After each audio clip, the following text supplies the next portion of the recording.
الفنان القدير إبراهيم الشامي وتفاصيل كتير من حياته. يلا نبدأ بزواجه. فتزوج الفنان إبراهيم الشامي من ابنة عمه بعد ما جمعته قصة حب قوية جدا بيها. أثمر الزواج عن 8 أطفال، بنتين و6 أولاد. ولما اتسأل عن سر إنجابه ل8 أطفال كان دايما بيقول إن ده عدد حاملي عرش الرحمن. بدأ مشواره الفني من خلال الإخوان المسلمين.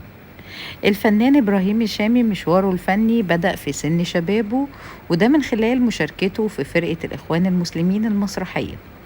قدم معاهم 8 مسرحيات أبرزهم صلاح الدين بطل حطين، وانضم للفرقة كتير من الممثلين المشهورين زي فاطمة رشدي ومحمود المليجي وعبد المنعم مدبولي وسراج منير ومحمد السبع وعبد البديع العربي. اتقتل ابنه من قبل القوات المصرية بالخطأ. تعرض ابن الفنان إبراهيم الشامي لحادث مؤلم جدا، توفي على في سنة 1985.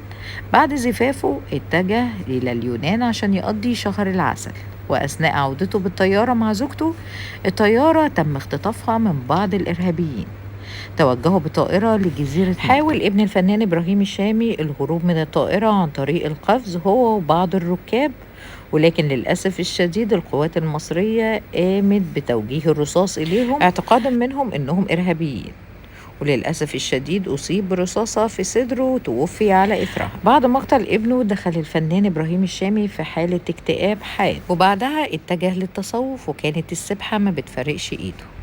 نزعته الدينية هي السبب في إقامته في حي الحسين. كان هناك بيبقى فيه تجمعات صوفية كتير فضلا عن مقام حفيد النبي صلى الله عليه وسلم.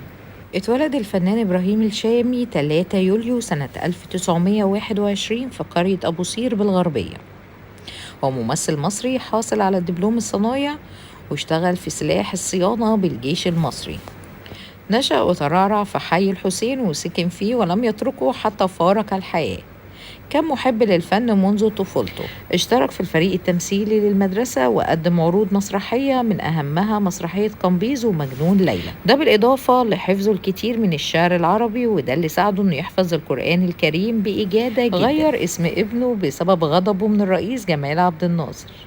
الفنان إبراهيم الشامي كان محب جدا للرئيس جمال عبد الناصر لدرجة إنه سمى ابنه الصغير على اسمه اللي اتولد سنة 1956.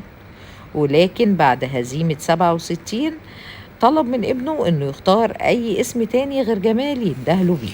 ومن شدة حبه للفن التحق بالمعهد العالي للفنون المسرحية شعبة تمثيل، وحصل على البكالوريوس، وكان من أوائل دفعته، وحصل على شهادة تميز في فن التنكر.